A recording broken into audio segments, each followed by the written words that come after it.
right now. Pittsburgh's best sports show is about to begin. Call us or tweet us.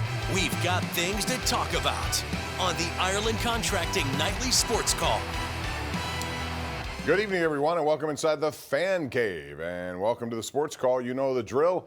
Call us at 412-575-2600. That's the number for the Ireland Contracting Nightly Sports Call. I'm here in the Fan Cave. Chris Mueller from the PM team is over at 93.7 The Fan. And I want to start with just some very interesting news that comes from women's college basketball, and that Caitlyn Clark set a new record, 155 made three-pointers in a single season. That is the new record, and I believe she had another 30-point triple-double, which you don't see too often, Chris. Pretty amazing stuff in college women's basketball. Yeah, but I don't know, Bob. Has she yet made 9 straight threes in a game on 9 straight possessions? Until then, that's a local record, though, right? I mean, have you taken it? Well, it's unrecognized. Guinness does not recognize that one as an official world record, although I've been petitioning them for years to do so.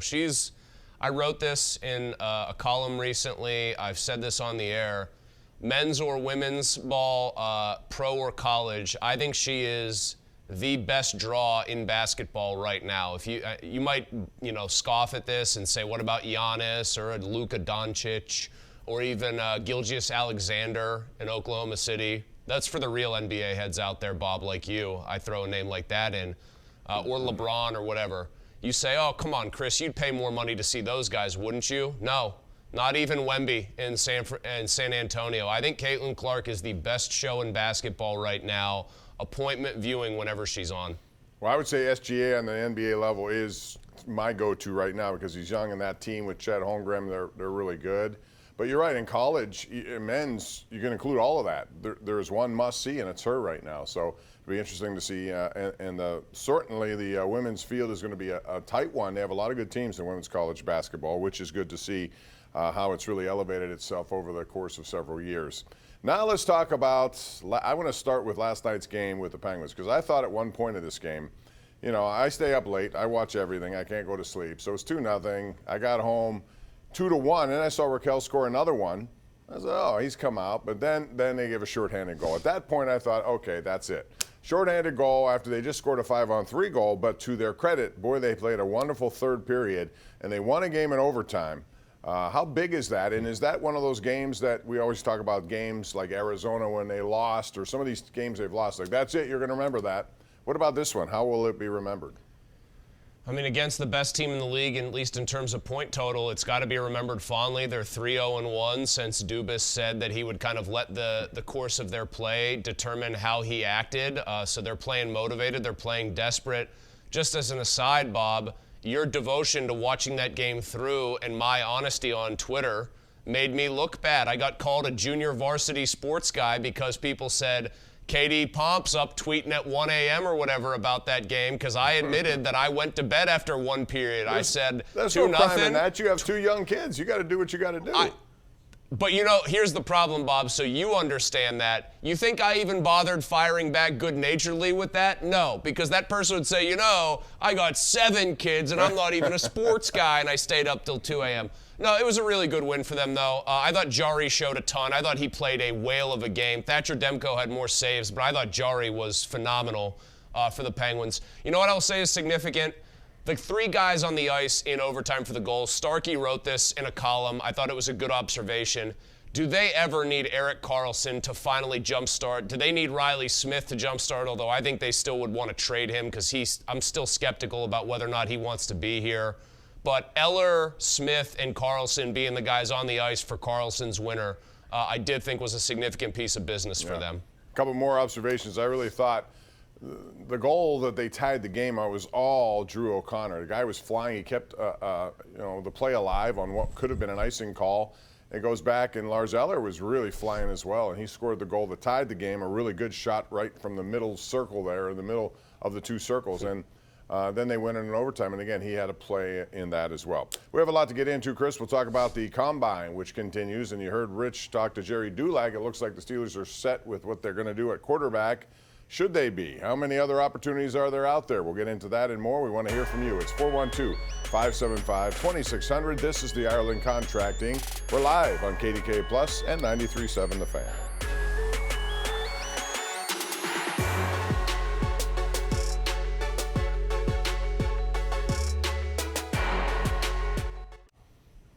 Welcome back. Our GMC Sierra tweet of the night is from Sportsnet. Sidney Crosby last night became the 9th player in NHL history, think about that, to record at least 1,000 even strength points. And when you look at the names on the list, top by Wayne Gretzky, Yager's on there, Gordie Howe. I mean, it's a list of Hall of Famers, and he's going to be one as well. And what tribute that is to his 5-on-5 grinding ability for a guy who's as elite as he is. Chris, before we go to the lines, talk about the Steelers too. I want to just get your thoughts on this. Sounds like it's going to be interesting. By next Friday, they're going to have to figure out what they are. And let's say this confidence-building win against Vancouver leads to more, and they're making a push. They're 5 points out of whatever.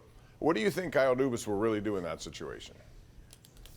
If they have made a push and say they've cut Philadelphia's lead, because it's really Philly that they're chasing still with the games in hand, if they've made a real push and they're only a couple points out, I'd like to say like 3 or 4, Bob, because then that feels, I think, more reasonable to a lot of people, even with the way the NHL is structured. I just think Dubas, despite seemingly telegraphing that he wanted to move Gensel by acknowledging their place in the standings, saying we've got to get younger, I just think what'll happen there is he'll default back to, these are the Penguins, it's Sidney Crosby, he's playing well, we're playing well, we got to keep the band together. Like, I could see that actually taking shape. I really could. Yeah, I could too, but it's going to be a tough call because he knows he needs help. He said it several times in that last press conference. We have to have more for the future. Let's get to the lines. We got Eric in North Hills. Hey, Eric, welcome to the show. How are you tonight? Do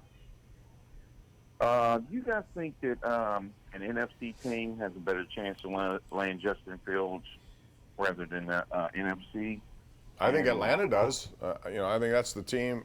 We've mentioned the Steelers a lot, but I think Atlanta needs a quarterback. And their GM the other day at the Combine came out and pretty much said, if we had a quarterback, we wouldn't be standing here talking about the quarterback position last year.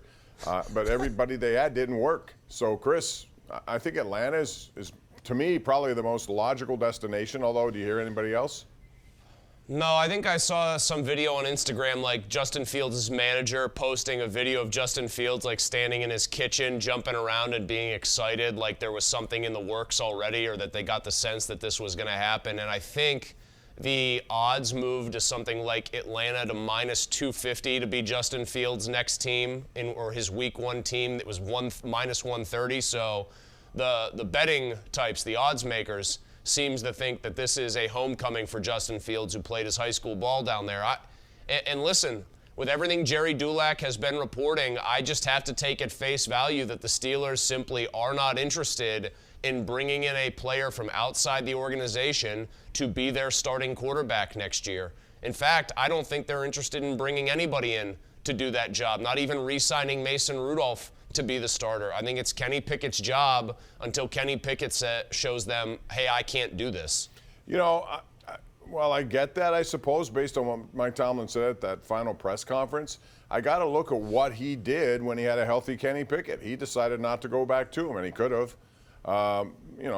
So that tells me that he's at least willing to think that there's maybe another answer out there. And if they don't bring in anyone, they have to bring in somebody, because if they don't sign Rudolph, they need people. They'll likely draft somebody. Who knows where that is. And there could be a good player still to be had later in the round or middle of the round. But there's got to be some sort of free agent that comes in here and at least is available to play, don't you think? Who would it be? I think it could be Rudolph, though. I mean, Jerry seems to think, he has, again, said that they want Mason Rudolph back. I still will fall back on that creates a very weird situation where I think some of Rudolph's teammates publicly and maybe privately hold the view that he's the better player. That's going to have Pickett looking over his shoulder. If Rudolph signs elsewhere, and I think the Steelers, some guys in the Steelers brass are hoping that happens, that he gets too good of an offer, then I think they'd be happy to bring in a Ryan Tannehill-type player to just mentor Kenny Pickett. But, man, the way Jerry's very plugged in, Bob, as you well know, and very good friends with Art. And I think there could be, in that brain trust of maybe Andy and Omar, the GM side, Mike, the head coach, and the owner, I think there could be differing opinions here. But Jerry seems to be telegraphing that Art's preference, if you're going to read between the lines, is that it's Kenny number 1 and Mason number 2. And I just think that's setting a lot of things up to be very drama-filled this season. Bob joins us right now in Pittsburgh, down on line number 5. Hey, Bob, how are you? I'm good. How are yourself? We're good, thanks. Listen, all I want to say is you guys, I love y'all. But to speak on the Steelers, I believe the AFC North You got, we don't know who's going to, it seems like Baltimore is the best. Steelers are supposed to be last. All I'm speaking on is AFC North. And the fact of the matter is, I think they're the strongest in the AFC. I don't think if you're talking about the Steelers, I don't think you can say that based on the other teams. Joe Burrow's coming back. That's the team I'm looking at. I think they're going to have a bounce-back season. I think they reportedly are going to keep T. Higgins on a franchise. You know, they have some really good players. Now, their defense needs some work, I'll grant you that. But I think with a healthy Joe Burrow, Chris, that throws everything towards Cincinnati for me. Well, let's see. On one side, you've got the reigning MVP.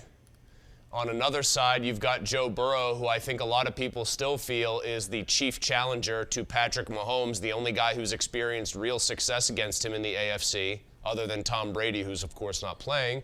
And then you have the Browns, who made it to the playoffs with Joe Flacco doing a lot of the heavy lifting. And I know we think one thing about Deshaun Watson. I know in Cleveland there's a lot more optimism that the real Deshaun Watson's going to step back forward. So I would say Cincinnati, Baltimore in a tie, and I don't think the Browns will be any picnic. Once again, on paper, it appears to me like it has the chance to be a meat grinder of a division for the Steelers to try to overcome. Well, Arthur Smith will have his work cut out for him, but he has a different approach here. At least you think from some of the stuff he did in Tennessee. I'm not sure what happened in Atlanta and whether the position of quarterback hijacked what he could do. Probably did, but we'll see what he does here and if he can do something with the development of Kenny Pickett, because they need to make that evaluation process sooner rather than later. Let's go to Kirk in Manor. Kirk, welcome to the Ireland Contracting Nightly Sports Call. How you guys doing this evening? Wake up, Kirk. Come on, man. We need some energy from you. One quick question. Do you think Kenny Pickett is the quarterback for the Pittsburgh Steelers? I personally do not. By when? This year? Pick your brain. Yes.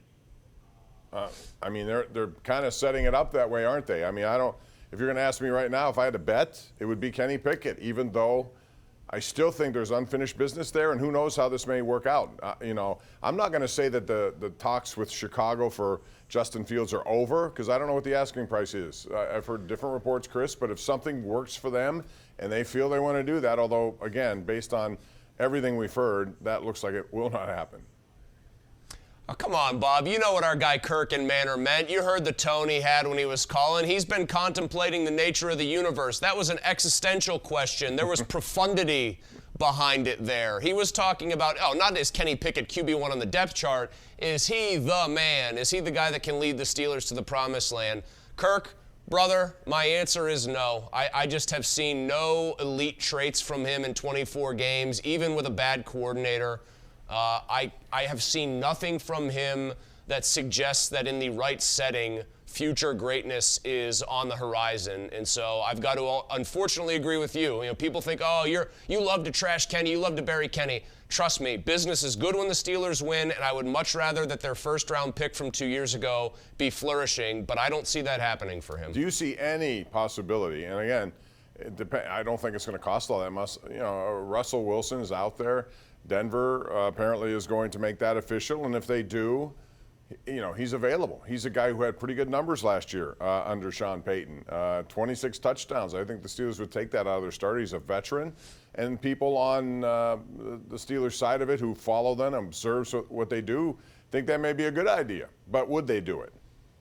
The acquisition cost is virtually nil, which I think is why it's appealing, and this is, again, a commentary on where Kenny Pickett's at. Russell Wilson, even a diminished version of him. I think the touchdown numbers and the interception numbers paint a little rosier of a picture than maybe is actually real with him. But he's an obvious major upgrade that cost you virtually nothing, cost you vet minimum. So as far as acquisition cost and the level of performance you're going to get, I think that would be a no-brainer. But again, I'll cite something Jerry wrote. He said Russell Wilson wouldn't want to come and be a backup somewhere, indicating that if he were to come to the Steelers, that's how they'd view him. That is, Bob, I'm just saying that's what Jerry wrote, and Jerry's plugged in. No, I understand that's that, crazy. but if you would bring him that's here, crazy that wouldn't to be me. why you do it. And, he can also still run. I watched games last year where he was running the ball better than any 35-year-old that I've seen or whatever age he is. So, I don't know about that. Real quick, one more call before we go to break here, and that would be Ron and Jeanette. Ron, go ahead, sir. Hey, just quick question, guys. There's a lot of talk about between Tomlin and George Pickens, and there might be some issues. And also among the league, there's also NFL owners saying that Pickens might be untouchable. I don't know. I've seen stuff on that, but I don't know what to think of that. I think they're going to look at him as a guy who's going to be their long-range, down-the-field player. They want him to be that. Look at his yards per catch this year. It was right near the top. I still think he has a big role in this roster, don't you, Chris? I think he's their most talented offensive player. Mike Florio came on with us today and cited a couple NFL front office men who were very leery of him and think that he's giving Mike Tomlin problems. I actually disagreed with that assessment from those front office types. The last 3 games of the season proved to me, beyond a shadow of a doubt, you get George Pickens the ball, you involve him in the offense, you're going to get a guy that I think plays pretty hard. And I think the Ravens game's the best example. Not one target because the weather didn't dictate it, and that guy was smiling on the sideline, playing good team ball, and just doing what was asked of him. You get him in the offense, I think you're going to get a pretty good citizen on the field. We got to take a break. We'll come back with more right here on the Island Contracting Nightly Sports Call, KDK Plus 93.7 The Fan.